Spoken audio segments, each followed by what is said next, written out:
On Thursday, Haftar announced operations in the area to expel what he called mercenaries and extremist fighters.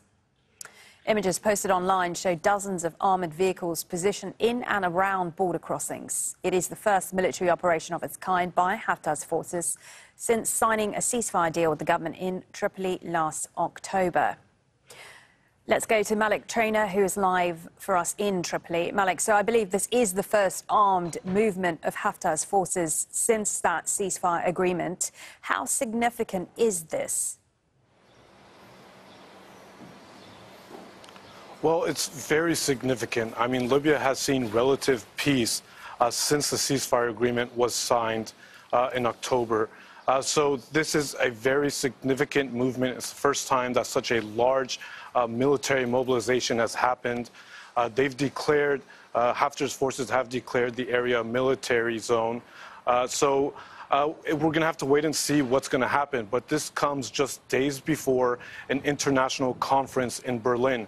The United Nations and Germany are hosting the Berlin II conference. And that's meant to bring the foreign actors involved, foreign stakeholders together in Berlin to discuss supporting Libya's new interim unity government. And also bringing about elections. Elections are scheduled to take place in December this year. But this could possibly impede those elections and impede the peace process that's been happening. Of course, if we remember, Haftar launched a military offensive on Tripoli in April 2019. That was really devastating here. The fighting, according to officials, over 125,000 homes were destroyed, hundreds of thousands were displaced, and it was a long and difficult process to bring about a peaceful solution. A political solution brought this new interim unity government into power. They were tasked with a couple of things. One, to lead the country to elections.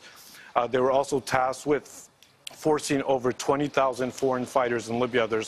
According to the UN, there's over 20,000 foreign fighters that are in Libya, and so this is just going to make it more difficult for this interim government to unite state institutions like the military and bring about elections.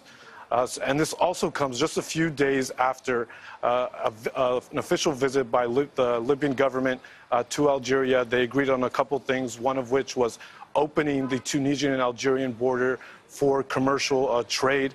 The border was closed for several years.